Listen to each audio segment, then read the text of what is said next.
Hello, welcome to Medicinal Chemistry.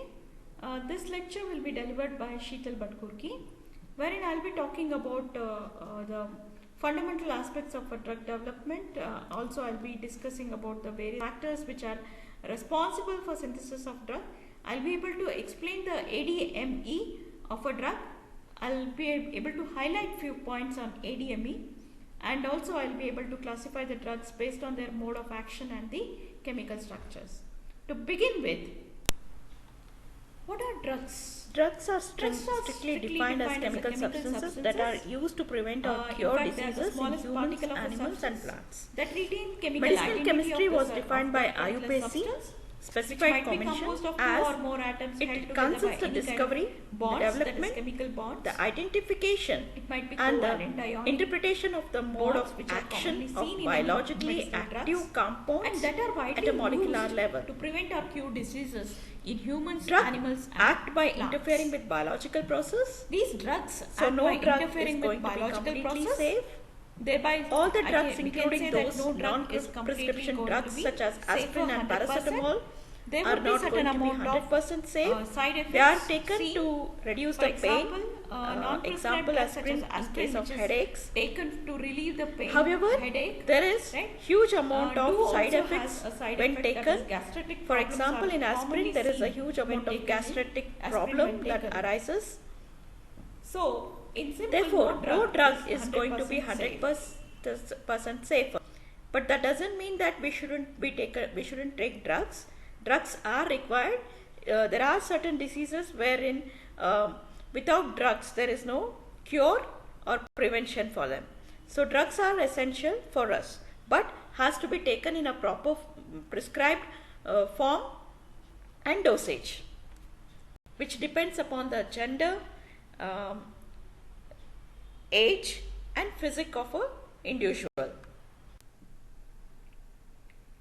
If we look into the drug development, it is the discovery or the design of new drug is not only requires a discovery or design process, but also synthesis.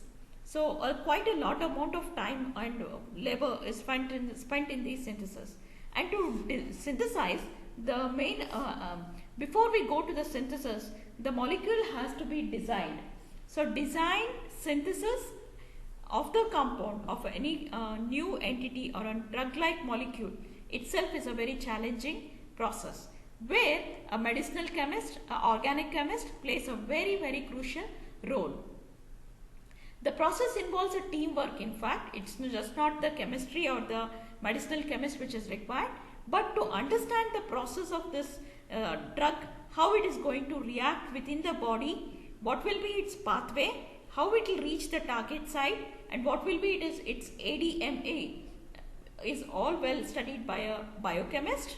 So we require a biochemist, a pharmacology as well as a mathematician to understand at what time the drug would be released and how it would be absorbed and all. So in simple, it is a multidisciplinary subject. Even a computing person is equally required, because it is now in today's era we synthesized only those molecules which have got higher biological activity. So through the computer based screening, we have been able to screen the best potent drug and synthesize. Though we design some 300-400 molecules, we can step down to only 2 or 3 molecules from using computing device technologies. Therefore, even a computing person plays an important role in the drug development. There is constantly requirement of new drug to combat the drug resistance, also to minimize the side effects that are being encountered by the drugs, existing drugs, and at the same time we require new drugs for the newly identified diseases and the production of safer drug by reduction or removal of adverse side effects. If we look into the history, the usage of natural products as a medicine is not at all new to any part of the country. in each and every country, based on their traditional knowledge, certain natural products were used for the medical purposes. Though there is very less amount of encryption happened in each and every country, still there is a lot of traditional knowledge which is not known to the people and not being practiced by the people. Therefore, there is quite a amount of still natural products which are untouched or unresearched properly to understand what is the efficiency of those bioactive molecule present in those natural sources, and which can have a very good medicinal applications. Earlier 19th century, the extraction process was commonly used or employed. Plant material was commonly used and extracted, and they obtained the bioactive molecules, and those substances were constantly consistent quality, but only a few of the compounds isolated proved to be satisfactory as therapeutical agents. Many of them had definitely certain or the other toxicity. Even to note here is, for example, morphine and cocaine, which were extensively prescribed by the physicians, had toxic effects too. But in 20th century, the drug development is based on the structure of known pharmacological active compounds. Now we refer them as leads and leads related compounds, which we also call them as analogs. So today we say about the lead related compounds as the analogs. So for example, indole is a privileged moiety. If anybody is working in and around the indole, then we call them as indole analogs.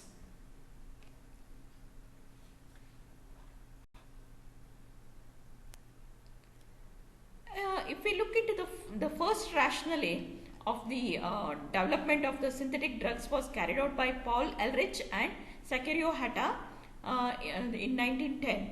They produced aspirin amine by combining the synthesis with reliable biological screening as well as elevation procedures.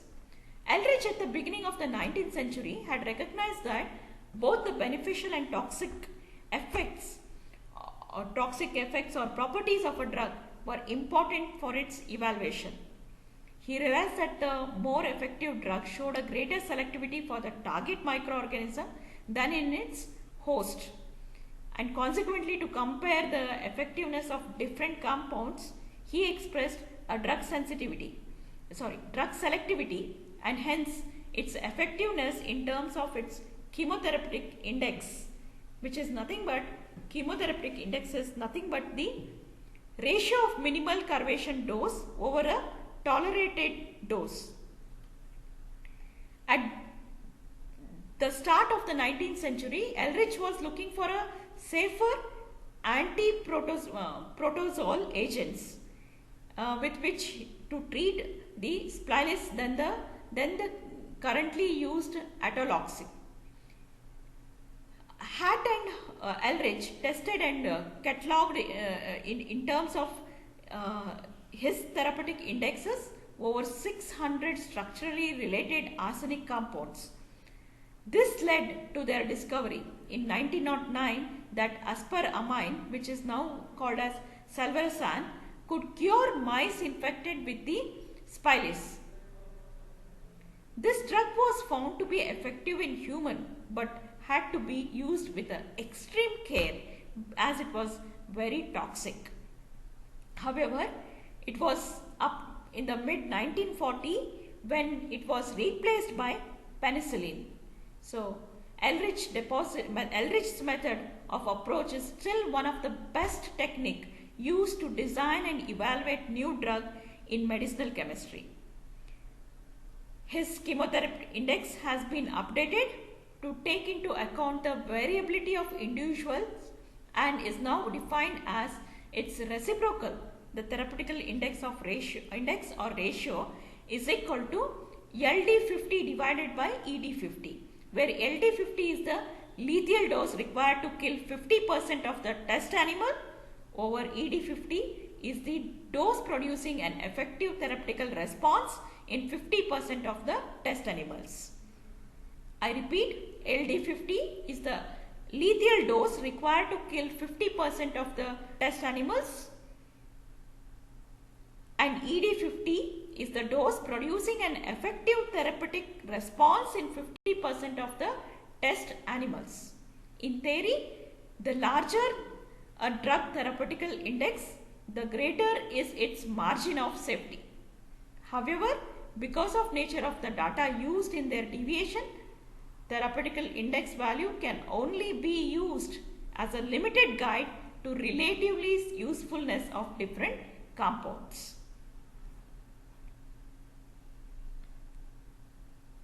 And thereby the term SAR came into existence. Term SAR is structural activity relationship is now used to describe Ehrlich's approach to drug discovery, which consisted of synthesizing and testing a series of structurally related compounds.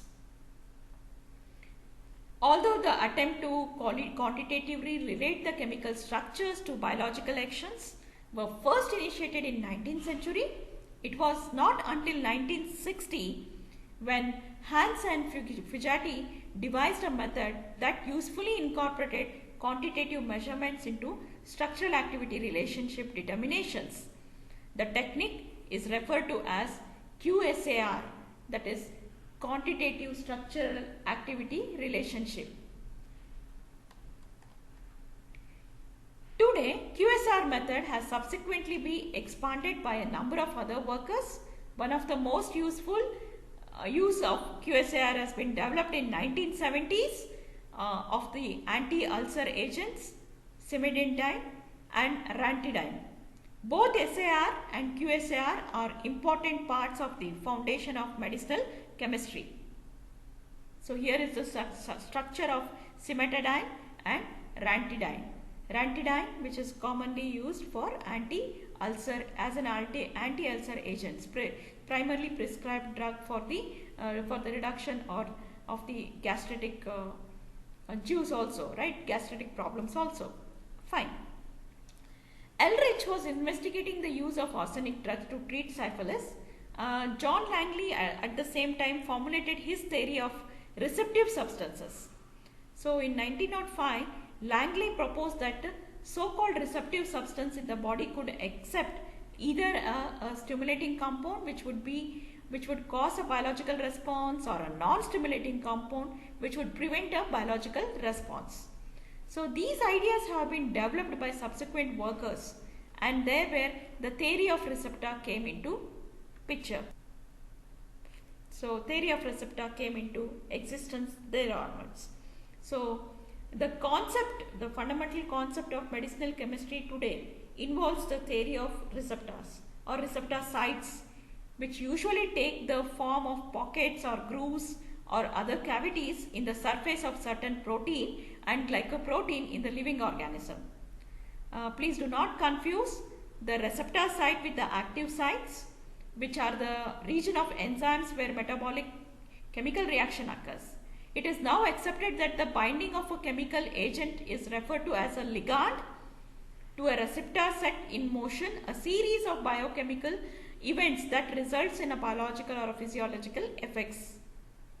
Furthermore, a drug is most effective when its structure or a significant part of its structure, both as regards molecular shape and electron distribution.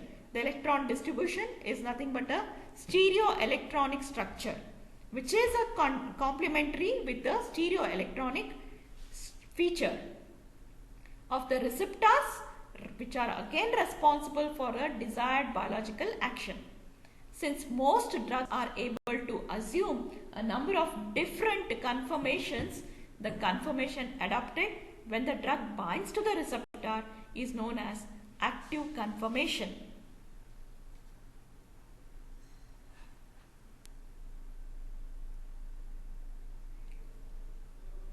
This section of structures of ligand that binds to a receptor is also known as pharmacophore. The structures of the sections of the structures of ligand that compromises a pharmacophore may or may not be some distance apart in the structure. They do not have to be adjacent to one another. They might be at a particular distance apart also. For example, if we look it into many neuromuscular blocking agents, we do have quaternary nitrogens that are believed to form the pharmacophore blocking agents, which are definitely separated by a distance of around 115 nanometer.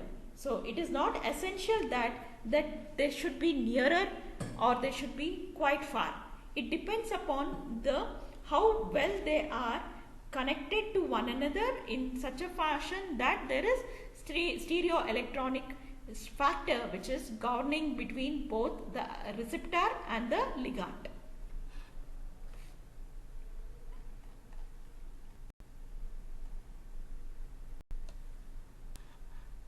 So, in the mid to late 20th century, there has been an explosion of our understandings of the chemistry of disease states as well as biological structures and process.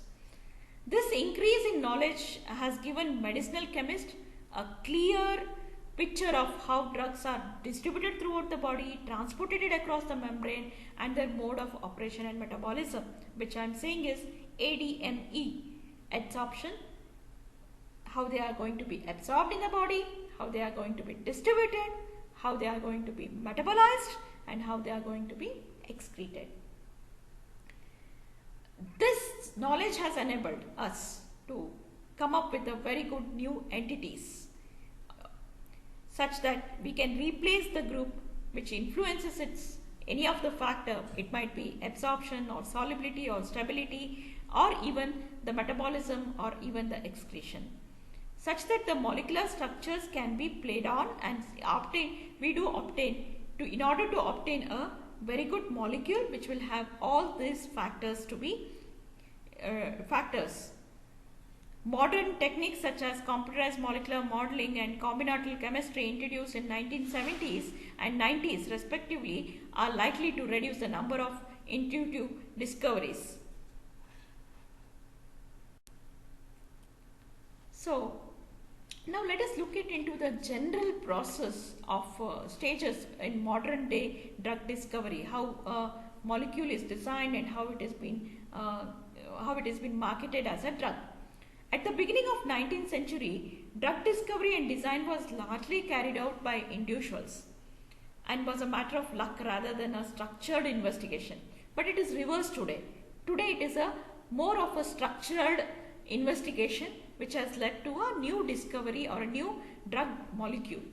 Over the last century, large increase in general scientific knowledge has led to reduction of huge number of drug-like molecules and end up into a very effective lead molecules and their analogues. As I said before also, it is just not a medicinal chemistry or organic chemistry people work, but it is a teamwork wherein we need a biochemist, we need a computer modeling studies, also pharmaceutical and pharmacological people, microbiological people to understand how it is going to interact with the microorganism, etc. Also toxicology, physiologically, and last but not the least, the pathology. All of them are involved in a drug development process. The approach is now very structured.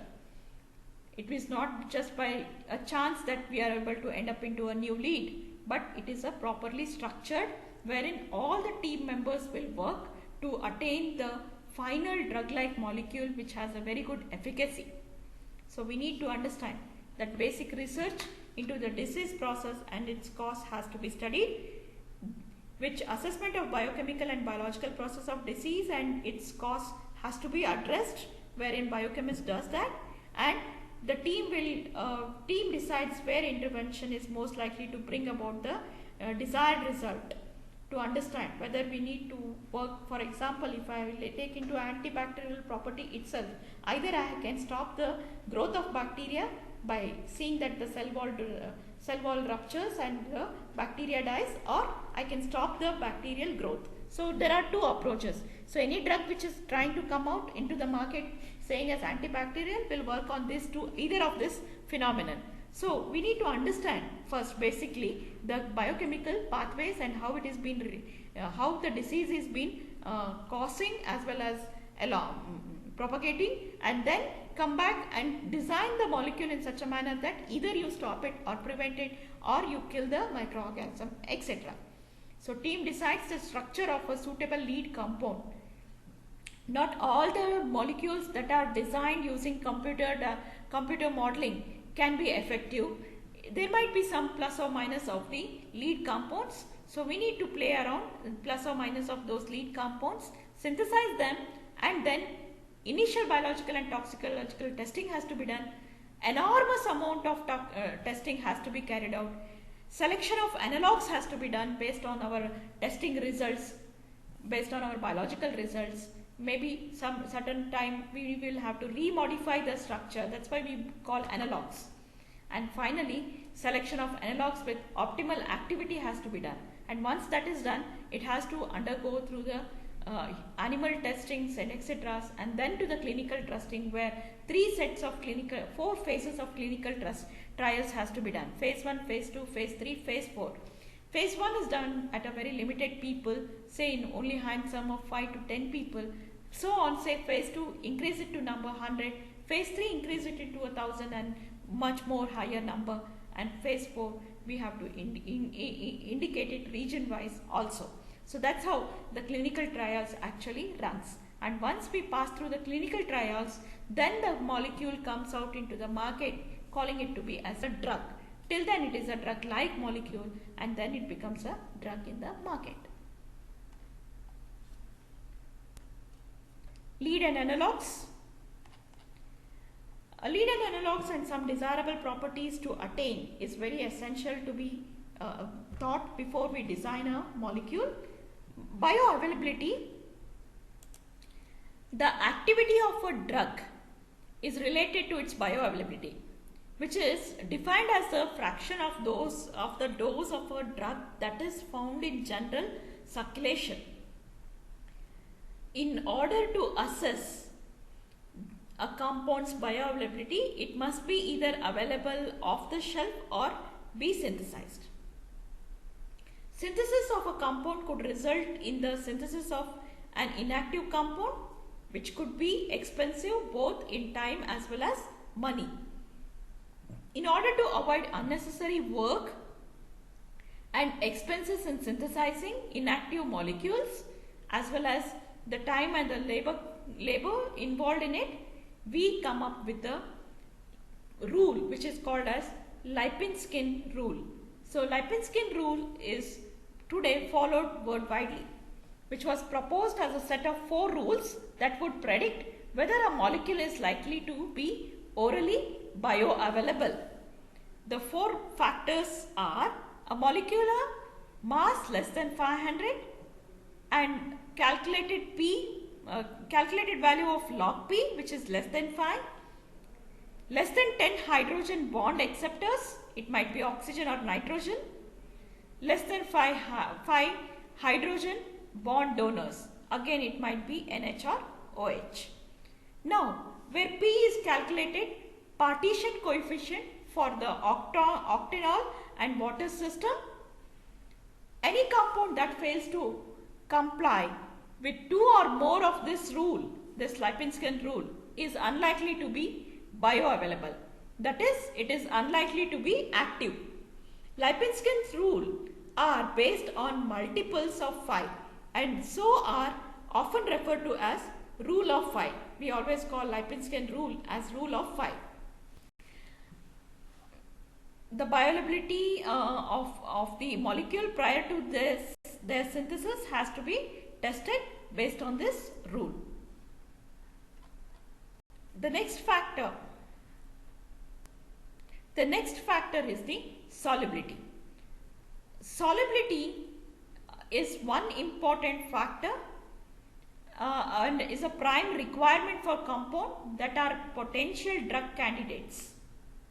And it is just not the water solubility that is to be thought into, but also lipid solubility. Lipid and water is a requirement for any potential drug candidates. Compounds that readily dissolve in lipid solvents are referred to as lipophilic or hydrophobic compounds. Their structures often contain large number of non-polar groups such as benzene rings or ethers and ester functional groups. Compounds that do not readily dissolve in lipids are readily dissolvable in water and are called as hydrophilic or lipophobic compounds. Their structure contain polar groups such as acid, amine, hydroxyl functional groups. The balance between the polar and non-polar group in a molecule defines its lipophilic character and lipophilic character as well as lipophobic character.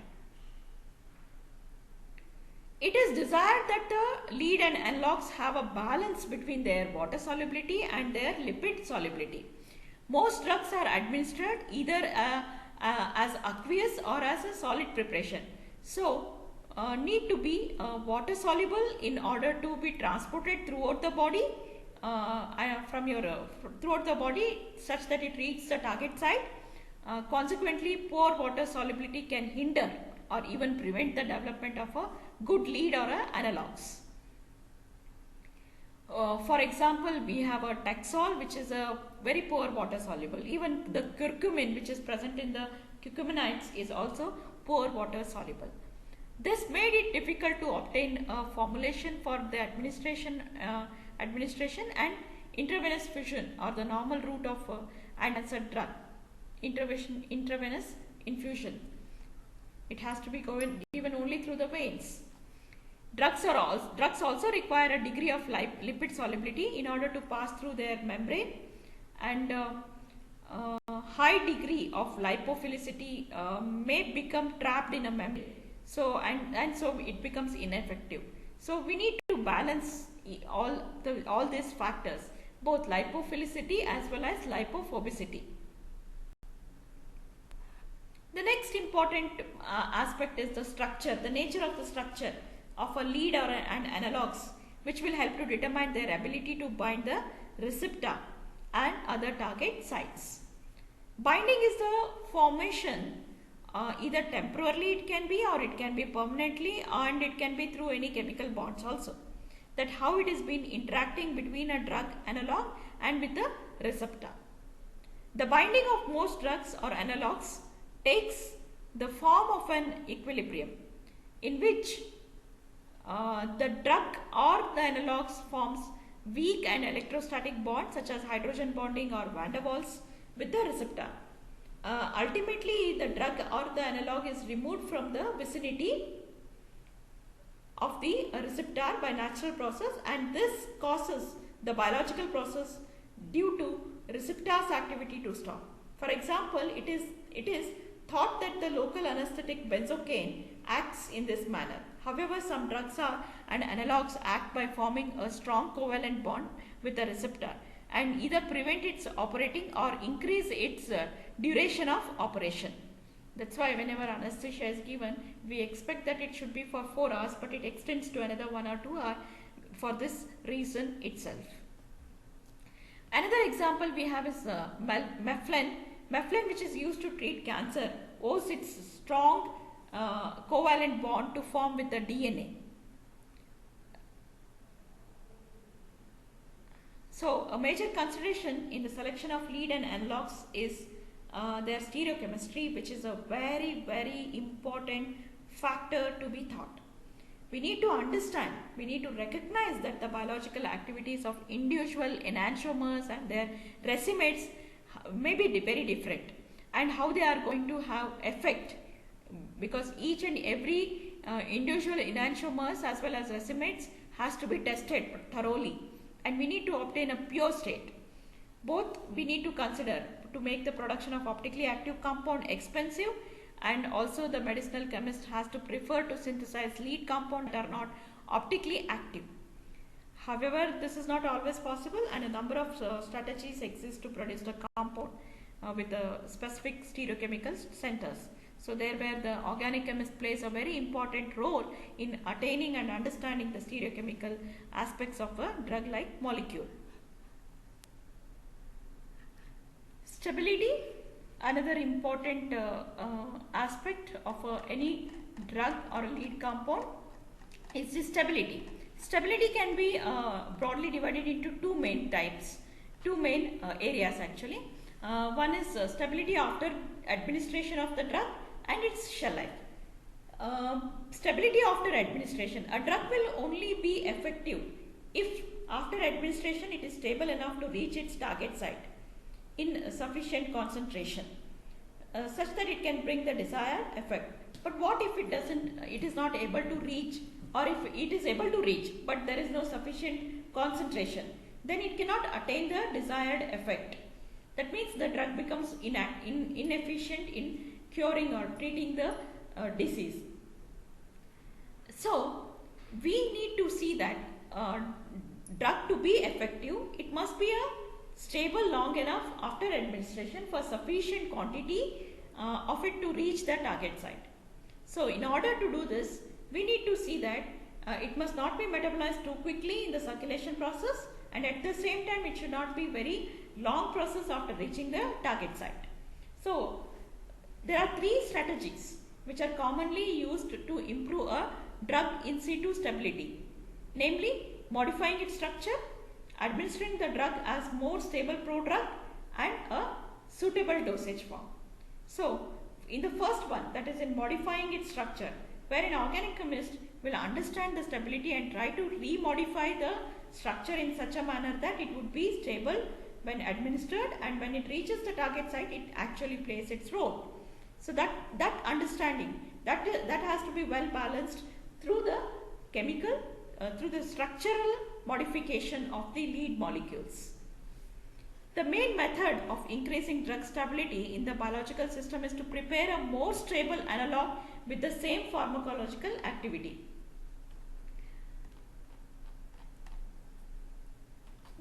Now, if we look into the shelf life is the time taken for a drug pharmacological activity to decline to an acceptable level. This level depends on the individual drug, and so there is no universal specification. However, 10% decomposition is often taken as an acceptable limit, provided that the decomposition products are not very toxic. Shell life deterioration occur through microbial degradation, or it can be adverse chemical interaction or sometimes reactions, wherein microbial deteriorations can be avoided by preparing the dosage form in the appropriate manner and stored under sterile conditions. It can also be reduced by use of antimicrobial excipients.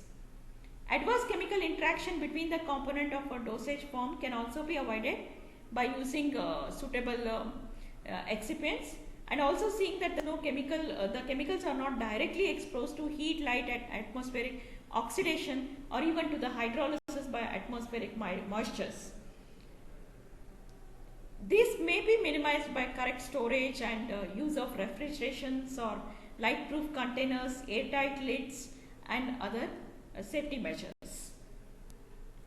Source of leads and drugs. Originally, drugs and leads were derived from natural sources, and most of them were plant-based itself or animal-based. Majority of the lead compounds now discovered in the laboratory using a variety of sources, such as it might be a local folk remedies, where we call it them as ethnopharmaceutical sources, investigations into biochemistry or of the pathology of disease states, and high throughput screenings of compound collections, databases, and other literature sources of organic compounds are all taken into consideration for the development of lead compounds. I just now said ethnopharmaceutical source. They are the screening of local folk remedies, as there is very less amount of encryption happened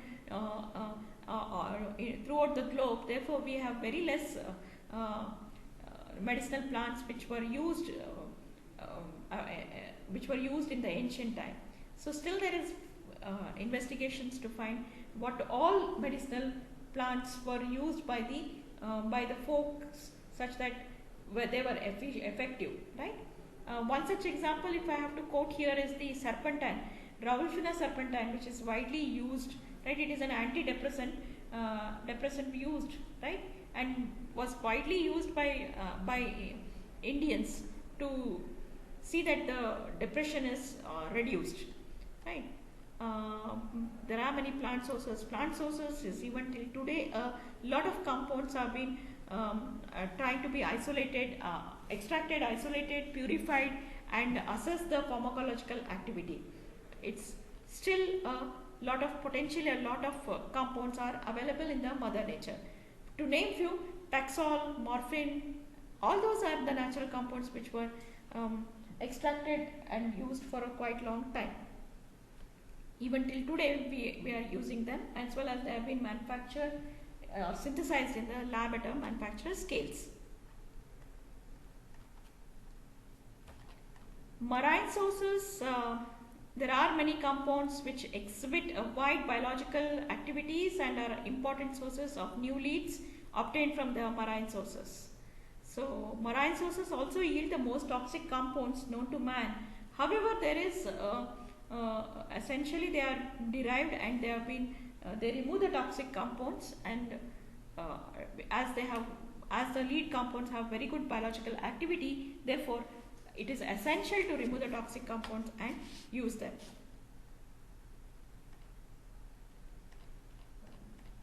Microorganisms are another set of source, wherein Louis Pasteur in 1877 showed that microbes could inhibit the growth of Anthrax bacillia in urine, right? So in 1920 again, Fleming demonstrated that penicillin notamum inhibited Staphylococcus cultures, therefore resulted in the isolation of penicillin, and that's a history now, where penicillin is quite commonly used for many, is widely used antibiotic today. Today we have chloroaminophenol, which is widely again used as an antibiotic to cure a number of diseases there. Animal sources, yes, many animal derived products have been used since ancient times. It is not new again. So many of the animal sources are still used for hormone research, and many for even cancer diseases, etc., wherein we do extract insulin from the pancreatic extracts of the animals, etc., are widely used. So in simple, what I mean to say is that it's not just a plant source wherein comes into our mind when we say about the natural drugs. No, there are many other compounds, collections, databases, and synthesis. If we look into large pharmaceutical companies maintain extensive collection of compounds, which we call them as libraries. Some libraries are held by certain universities or institutions. An important approach to lead discovery is to put the members of these libraries through appropriate high throughput screening, which we call it as HTS, high throughput screening. Screening of large number of compounds can be very expensive and time consuming, as well as chemical consumption would be very high. So pharmaceutical company tend to test the group of compounds that are selected using criteria specified by the company. These criteria may consist of similar like chemical structure, physical properties, or chemical property, or even the biological activity of the compound. And then they screen out only some out of 1000, they may screen down to 100 or 10, so on, right? So leads are found by searching these databases, and then each compound, these compounds we call them as hits, and only hits are to be synthesized. So only hits are taken. Those compounds which we call that they are more appropriate to be synthesized are called as hits, and that's why the terminology comes there. High throughput screening, hits through the high throughput screening. The pharmaceutical industry makes extensive use of combinatorial chemistry to synthesize compounds for testing in high throughput screenings. molecular modeling technique, which is currently being supported and used by matching the structure of potential leads to either the structure of compound with similar activities or target domains, are widely practiced.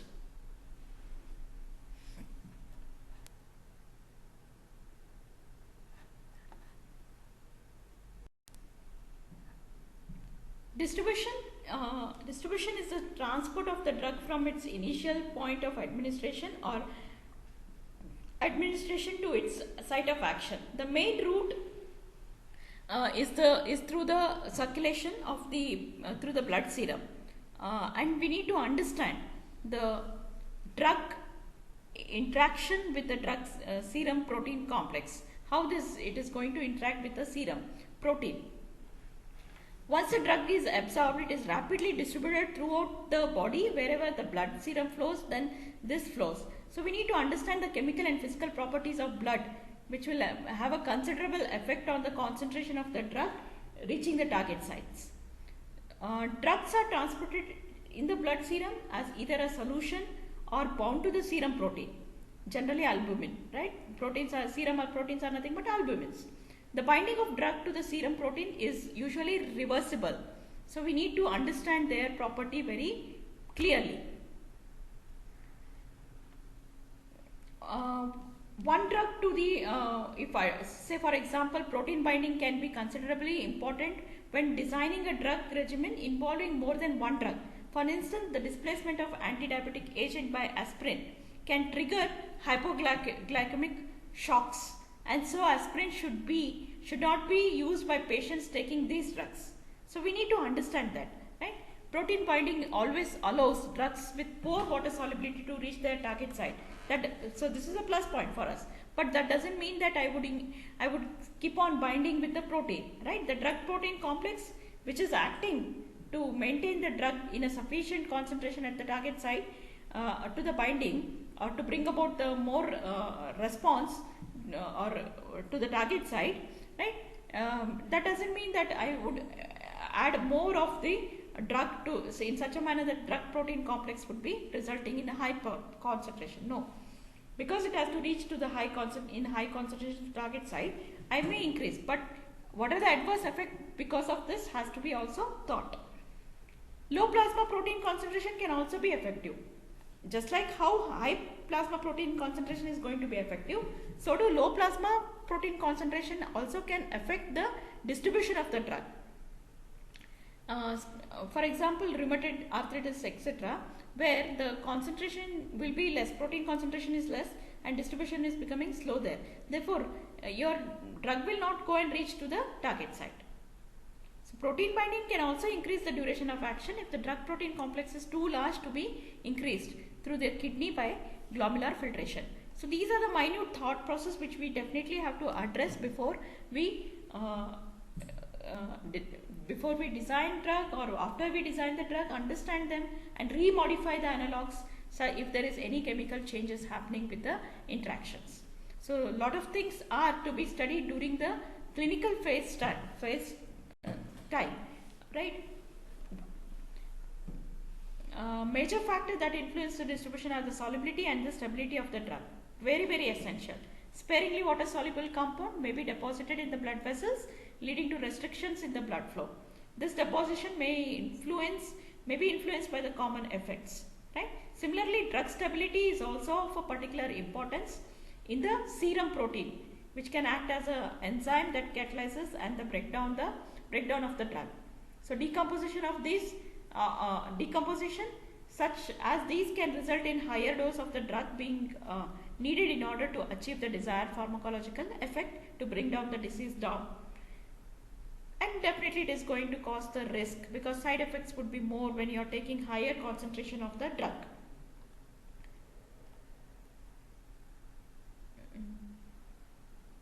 One such drug here given is a sulfanoamide, that is a sulfa drug, right? So development of wide range of antibacterial sulfanoamide drug taken place in so from prontosil is metabolized in such a manner that sulfa-anilamide is formed.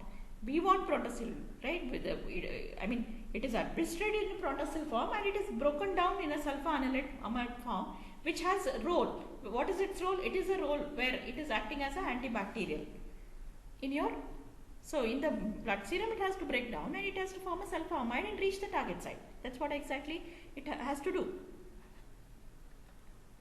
So if you look at it too, then this figure discusses the specific involved in the transfer of acidic and basic drugs from plasma to the surrounding tissues, how it is being distributed. In plasma, where pH is 7.4, slightly basic, and what will happen in the tissue when the pH is 7, that is neutral pH, how it is being transferred there.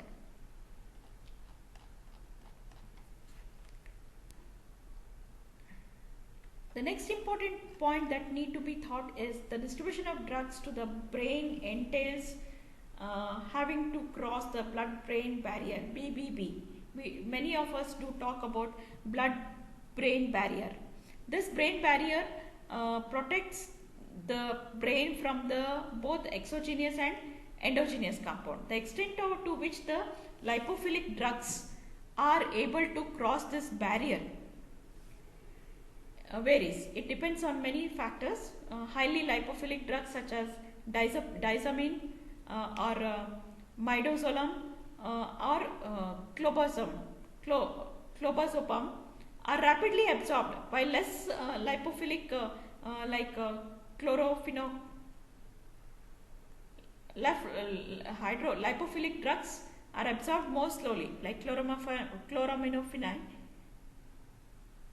promazine or amphetamine, right? So we need to understand how these polar drugs are still sufficiently lipid soluble to cross the blood-brain barrier. Some polar drugs can cross by an active transport mechanism and others by endogenous compounds such as amino acids, sugars, nucleosides, and even small ions like calcium channels, sodium, lithium and potassium are also able to cross the BB, that is blood-brain barriers. Metabolism. Drug metabolism is the biotransformation of drug into other compounds, that is metabolites, that are usually more water soluble than their parent drug and usually excreted by in the urine. It usually involves more than one route and results in the formation of a succession metabolism or successions of the metabolites. These biotransformations mainly occur in the liver but can also occur in the blood serum and other organs also, like even in the lungs and kidneys also it can happen. Drugs that are administered orally usually pass through the liver before reaching the general circulation systems. So we have something called as first pass effect or first pass metabolism, etc. So this is a route, an outline of a known metabolic pathway of local anesthesia which is given lignocaine, how it is passing through the, right? So that is a successive metabolites you are able to see, right? So lignocaine will oxidize and forms 3-hydroxy lignocaine, and further it is metabolite. It is further degraded or metabolized. Similarly, upon hydrolysis, it gives 2,6-dimethyl aniline, which gives 4-hydroxy 2,6-dimethyl aniline, or gives only 2-amino-4-hydroxy 3-methyl benzoic acid, and so on. Excretion. Excretion is the process by which unwanted substances are removed from the body. The main excretion route for the drug and their metabolite is through the kidney in solution form. In the urine it goes away, but that's not the only way the drug is eluted out, but also through the exhalation, sweating or breastfeedings, etc. are also the mode of excretions, right? Mode of the drug to get out of the body, right? Therefore, we see that huge number of huge number of drugs wherein the prescriber clearly writes saying that pregnant women are requested to, before taking this drug, are requested to consult the doctor, right? Because it can go through the milk, right? So any toxic compounds or metabolites can go through the milk to the infants. So we need to be very sure. Therefore, many drugs are abided during the pregnancy and after the delivery of the child. Right? That's the main reason for this. Is the main reason. Suitable, right? Many times. Okay, fine. So, lead optimization. A drug must reach its site of action in sufficient quantity to be effective. One of the tasks of the medicinal chemist is to take an active compound and modify the structure to achieve the desired ADME properties. So, it is the main role, right? So, a drug candidate must have following points. That is, it should be potentially effective in treating a patient, free of existing patents, produced in sufficient quantities, capable of being dispensed in dosage form, acceptable to the patient, must not be toxic, must not exhibit tetragenicity or mutagenicity, and commercial development must be very cost effective. Failure to compile these additional aspects of the drug discovery and design will mean that the work on the candidate is discontinued before the project proceeds past in its preliminary stages. So we need to consider these points before you go for at a higher level, right? The next phase is the pharmacodynamic phase. Pharmacodynamic phase is a concern with the results of interaction of a drug and the body at its site of action. What the drug does to the body is what is pharmacodynamic study. Drug is most effective when its shape and electron distribution, that is a stereoelectronic factor or structure which we discussed, and is complementary with the stereoelectric structure of the target site. The role of medicinal chemist is to design and synthesize a drug structure that has the maximum beneficial effect with the minimum cost side effects. The design has to take into account the stereochemical electronic characteristics of the target site and also any such factors wherein the drug stability in situ, its polarity or its relative solubility in aqueous media and lipid all have to be thought. The stereochemistry of the drug is particularly very important as stereoisomers have different biological effects, and anything goes wrong can definitely lead to a high toxicity, right? So drugs acts at the target site by either inhibiting or stimulating a biological process and beneficial to the end result is the beneficial to the patients. To bring about these changes, the drug must bind to the target site, and what is the potency of the drug to bind towards the binding site has to be properly studied. We know that this can be reversible or it can be even permanent. So we need to understand that. The bonding is due to the weak electrostatic bonds such as hydrogen or van der Waals force. The binding takes the form of dynamic equilibrium with the drug molecules repeatedly binding to and being released from their target sites. So we need to see that it is reversible rather than being permanent. Permanent usually requires the formation of a strong covalent bond between the drug and its target site. In this case, duration of action will depend upon the strength of the bond, and if it is too high, then you will have to inject at a very high concentration. You have to think about the stability of the drug such that the time required for that bond to disintegrate and bring the active ingredient into action also has to be thought. So all those has to be addressed in the pharmacodynamic. Classification of drugs. Drugs can be classified accordingly to various criteria. Basically, we classify based on their origin, and origin can be any natural source like plants, animals, minerals, microorganisms. Synthetic. Most of the drugs in the use today are synthetic in origin. Such drugs are chemically pure and it is easy to maintain supply line. Example, aspirin and paracetamol. We do have semi-synthetic drugs in some cases, especially when the complex molecules it is really difficult to synthesize. The synthesis of drug is maybe very difficult or expensive or even uneconomic. At that time, the one of the derivative from the natural source may be impure. In this case, semi-synthetic processes are used. For example, 6-aminopenicillinic acid is obtained from the fungus Penicillium Christogenum. We do also have biosynthetic drugs. Several drugs are complex polypeptide. It is difficult to obtain these drugs in pure form from the natural sources and are very expensive to synthesize in the laboratory and involves tedious purification steps. So biosynthetic human insulin, interferon, erythropoietin, hepatic vaccines, etc. are all biosynthetic drugs. Among all this, synthetic drugs are used most widely because of their inexpensive, easy of quality control, as well mass productions and therapeutical efficacy. The synthetic drugs are prepared by chemical synthetic process. We can include chloroquine, chloropromazine, ephedrine, etc.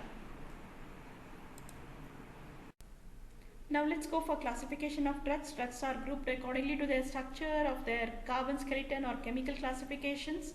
To name some, we have steroids, penicillins, peptides, cholesterols, etc. I mean, steroids are nothing but cholesterols are nothing but steroids. We classify them also depending upon their mode of actions, how they are going to act in when they are administered, etc. Like depending upon the pharmacodynamic behavior also. For example, diuretic, hypnotic or respiratory stimulant or vasodilators or cardiovasculars or anti-diabetics or anti-cancers or antibacterials, etc. So classification is a wide classification here. It depends upon how it is acting. Physiological classifications are also done based on how it is acting on the CNS system, or based on the chemotherapeutic agents that are being used there, etc. And out of all, the based on the chemical structure, the classification is very, very essential for us. We classify based on the parental structure moiety. That is very, very essential to be done. Prodrugs are compounds that are pharmacologically inert but converted by an enzyme or a chemical action to the active form of the drug at or near the target sites. This is very frequently done for many of the drugs because to attain their stability and to see that they reach the target site at a very high concentration with very high effective activity, we have to convert them into prodrug and then introduce into the body. One such is here is a levodopa. Levodopa is a Parkinson is used for the treatment of Parkinson syndromes, and it is a prodrug for the neurotransmitter dopamine.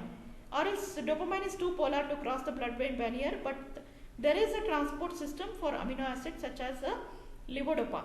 So levodopa is commonly used as a prodrug, and it is going to bind it to the dopamine and then release the dopamine whenever it reaches the CNS system target site. So we need to address before before designing all the molecule. So with site of drug, enzyme inhibition. Drug acts within the cell by modifying normal biochemical reactions. Enzyme inhibitions may be reversible or may be non-reversible. They might be competitive, non-competitive. Antimetabolites may be used which mimic natural metabolites.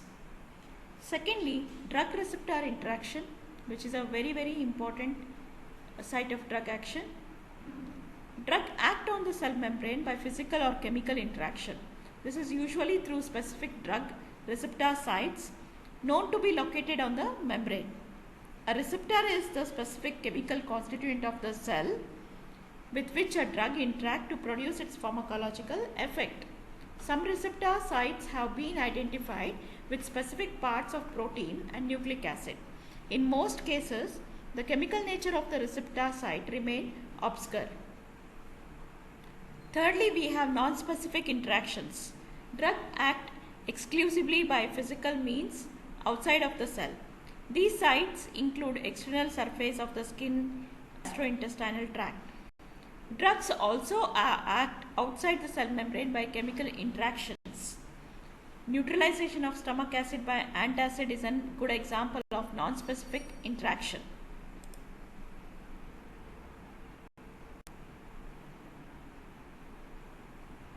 mode of drug action. It is important to distinguish between the action of the drug and their effect. Actions of the drugs are the biochemical, physiological mechanism by which the chemical producers are responsible. By which chemical produces a response in the living organism. The effect is observed a consequence of a drug action. For example, the action of a penicillin is to interfere with the cell wall synthesis in the bacteria, and effect is the death of the bacteria. Therefore, bacteria has to be the growth of bacteria has to be ceased there. One major problem of the pharmacology is that no drug produces a single effect. The primary effect is the desired therapeutic effect. Secondary effects are all other side effects or effects besides the desired effect, which may be either beneficial or harmful. Many times it is harmful. Drugs are chosen to exploit differences between normal metabolic process and abnormal metabolites, which might be present. Since the difference may not be very great, drugs may be non-specific in action and alter normal function as well as undesirable one. This leads to side effects. The biological effect observed after a drug has been administered are the result of interaction between the chemical and some part of the organism. Mechanism of drug action can be viewed from different perspectives, namely the site of action and the general nature of the drug-cell interaction. Generally, out of these four, we expect the killing foreign organism is mainly what we find in many of the drugs. Chemotherapeutic agents act by weakening or killing the foreign microorganisms such as bacteria, viruses, etc. The main principle of action is selective toxicity, that is, a drug must be more toxic to the parasite than to the host. Secondly, we have stimulant and depression, again a second class of compounds, drugs wherein we find having this action. Drugs act by stimulating or depressing normal physiological function. Stimulation increases the rate of activity while depression reduces it. Thirdly, irritation. It is a non-specific action of a drug that occur in all the body tissue. Certain drugs act by causing irritation. For example, drugs like senna and castor oil show their laxative effect by the irritant action on the gastrointestinal tract, and therefore we see that whenever castor oil is taken, many of them have dehydration issue. Replacement. Drugs are replacement of essential body chemicals that are either absent or present in less than required quantity due to disease. For example, the best example given here is insulin. Insulin is used in diabetes. Also, levodopa therapy in Parkinson's diseases. I would like to end my session. So in this session I discussed many points. Basically I started with what is drug, and I discussed the history of drug, how the drug has been manufactured. Today how the drug has been systematically designed and manufactured today. I also discussed about what are lead compounds, what are lead analogs, and what is the factors that are required to call them, or the desirable properties, that is bioavailability, solubility, structure, etc. And I also discussed about the sources of the drugs, right, various sources, right, and also I discussed about the pharmacokinetic phase, that is ADME I discussed. And lastly, I classified the drugs based on the chemical structure. Of course, in coming up classes, I would give a brief another chemical structure. I would elaborate it and discuss how the drugs are being classified based on their chemical structures. With this, I would like to end today's this lecture. Thank you.